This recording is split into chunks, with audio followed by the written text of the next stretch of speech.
निर्माण किया गया। The chamber to the east and any further extension of it could not be ascertained physically as the area is covered under a platform with stone flooring। मतलब ऐसा ये कह रहा है कि जो सेंट्रल चेम्बर है उसके वहां पे एटलीस्ट एक चेम्बर है उसके नॉर्थ में, साउथ में, ईस्ट में और वेस्ट में, और उसमें से जो रिमेन्स हैं 3 चेम्बर्स के वो आज भी देखे जा सकते हैं नॉर्थ साइड में इस तथाकथित मस्जिद के, साउथ में और वेस्ट में जो आज भी एग्जिस्ट करते हैं, पर जो बाकी रिमेन्स हैं वो इस समय नहीं असर्टेन हो पा रहे हैं क्योंकि वहाँ पे एक प्लेटफॉर्म स्टोन फ्लोरिंग की गई है। वो सेंट्रल चेम्बर हुआ जहाँ जी, पे सेंट्रल नहीं हो पा रहा। जी, ये सेंट्रल चेम्बर और मेन चेम्बर की बात हो रही है। सेंट्रल और मेन चेम्बर में असर्टेन नहीं हो पा रहा, बाकी सब जगह पे असर्टेन हो। जी जी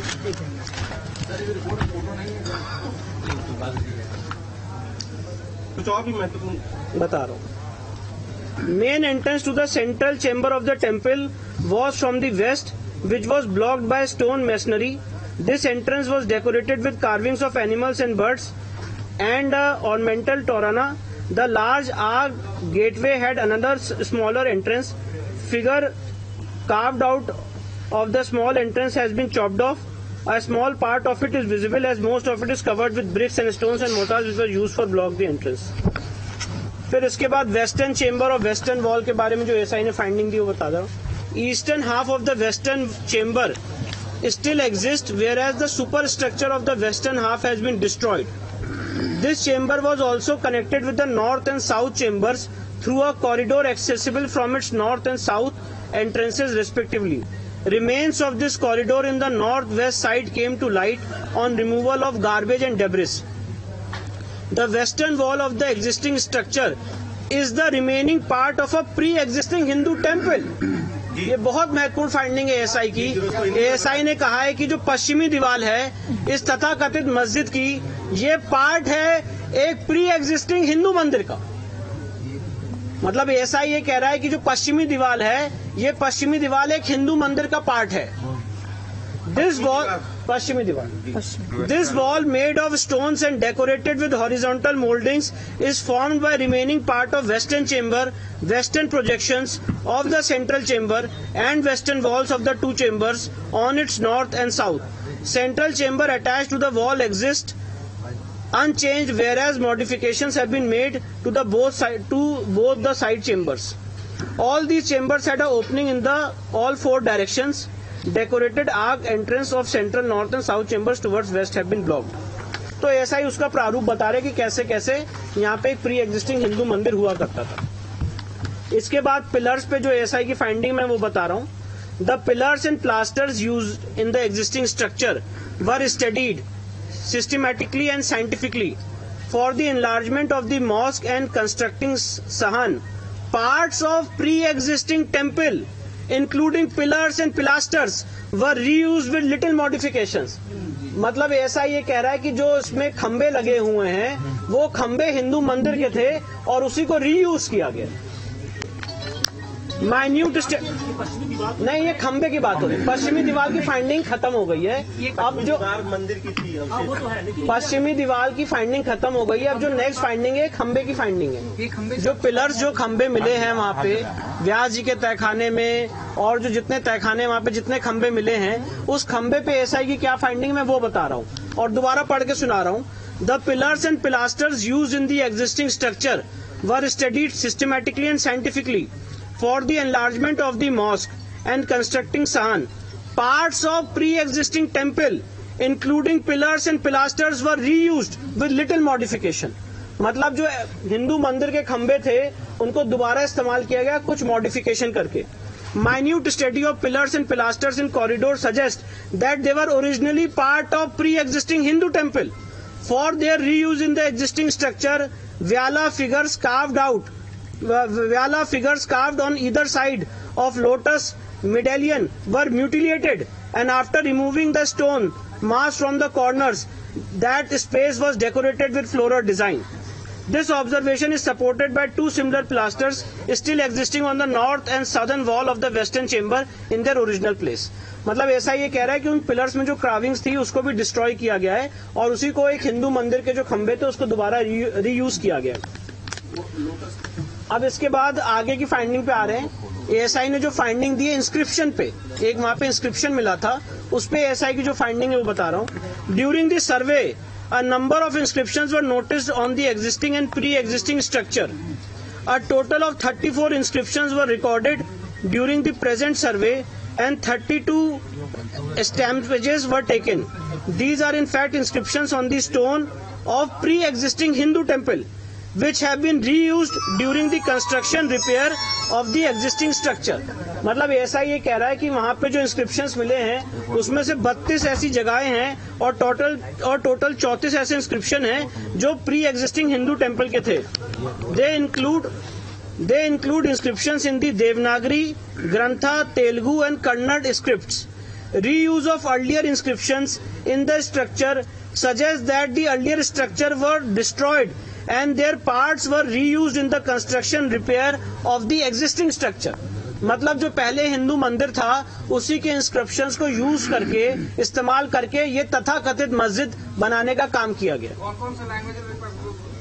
इसमें जो इंस्क्रिप्शंस मिले हैं ये देवनागरी, ग्रंथा, तेलुगु और कन्नड़ स्क्रिप्ट्स के मिले। 3 names of deities, Devanagari, Grantha, Telugu and Kannada. 3 names of Grantha, 3 names of deities such as Janardana, Rudra and Umeshwara are found in these inscriptions. ये जो inscriptions है इसमें देवताओं के 3 नाम आज भी इंगित होते हुए दिखते हैं। कौन सा नाम है? जनार्दना, रुद्र और उमेश्वरा। ये पिलर्स पे मिले हैं, इंस्क्रिप्शंस पे। पिलर्स की फाइंडिंग खत्म हो चुकी है। Terms such as Mahamukti Mandap is mentioned in these 3 inscriptions is of great significance. Sir इसको प्लीज अप्रिशिएट कर लें। Terms such as Mahamukti Mandap is mentioned in these 3 inscriptions is of great significance. जो वहां पे inscription है उसमें एक जगह लिखा हुआ है महामुक्ति मंडप, और ये ऐसा ही कह रहा है, ये बहुत सिग्निफिकेंट बात है। किस बात में लिखा हुआ है?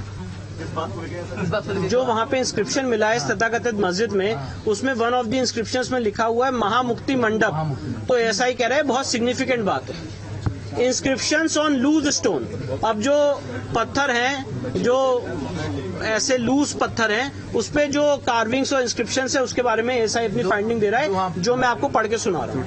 ASI had in its custody record, ये बहुत इंपॉर्टेंट बात है, इसको प्लीज रिमार्क करें। ASI had in its custody record of an inscription engraved on a loose stone which recorded construction of the mosque in the 20th regnal year of Hadrat Alamgir, Mughal Emperor Aurangzeb, corresponding to 1087 and corresponding to 1676-77 CE. This inscription also recorded that in the year 1792-93, the mosque was repaired with sahan. The photograph of this stone inscription was recorded in ASI records in the year 1965-1966. मैं आपको ये बताना चाहता हूँ, सर्वे के दौरान वहाँ पे एक पत्थर मिला था, एक इंस्क्रिप्शन मिला था, और वो जो पत्थर मिला था वो आधा टूटा हुआ है। तो एएसआई ने कहा कि इस पत्थर का जो ओरिजिनल है वो उनके पास ऑलरेडी उनके रिकॉर्ड्स में था 1965-1966 में, और उस पत्थर में क्या लिखा हुआ है वो आपको आगे बता रहा हूँ। During the recent survey, this stone inscription was recovered from a room in the mosque. सर्वे के दौरान ये जो वहाँ पे इंस्क्रिप्शन था उसी मॉस्क के रूम से मिला। However, the lines related to the construction of the mosque and its expansion have been scratched out. जो मॉस्क बनाने की और उसकी रिपेयर की बात थी, इस इंस्क्रिप्शन से उन लोगों ने उसको मिटा दिया। This is also brought out by the biography of Aurangzeb, Majlis Alamgiri, which mentions that Aurangzeb issued orders to the governors of all the province to demolish the schools and temples of infidels. और ये जडूनाथ सरकार की finding को ASI ने rely किया है, और 2 सितंबर 1669 को बताया गया कि विश्वनाथ की जो मंदिर है वो ढहा दी गई। तो एएसआई ने यहाँ पे जडूनाथ सरकार की फाइंडिंग को रिलाई किया मजलिस आलमगिरी। बताया तो 1669, 2 सितंबर 1669।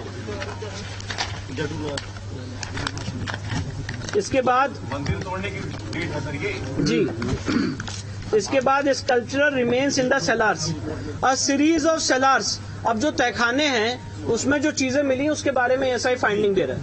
अ series of cellars were also constructed to the east to create additional space and a large platform in front of the mosque for accommodating large number of people for prayers. Pillars from the earlier temples were reused while making cellars in eastern part of the platform. A pillar decorated with bells, niches for keeping lamps on all four sides and bearing an inscription in Samvat 1669 is reused in the cellar N2. मतलब ऐसा ये कह रहा है कि जो pillars थे पहले के मंदिर के उसको उपयोग किया गया और एक पिलर में जो संवत 1669 का मतलब जो करस्पॉन्डिंग टू 1613 1 जनवरी फ्राइडे का है उसको दोबारा रीयूज किया गया सेलौर में तहखाने में. Sculptures of Hindu deities and carved architectural members were found buried under the dumped soil in cellar S2. जो तहखाना S2 है उसमें हिंदू देवी देवताओं की मूर्तियां और carved architecture members were found buried under the dumped soil. एक बार फिर से सर ये वाला बता दीजिए. Sculptures of Hindu deities and carved architectural members were found buried under the dumped soil in cellar S2. Nature and age. अब nature और एज इसकी क्या है इसके बारे में ऐसा ही अपनी फाइंडिंग बता रहे हैं. Existing architectural remains, decorated moldings on the walls, Karna Ratha and Prati Ratha of central chamber, a large decorated entrance gate with Trona on the eastern wall of the western chamber, a small entrance with mutilated image of Lalat Bimba, birds, animals carved for decoration in and outside suggest that the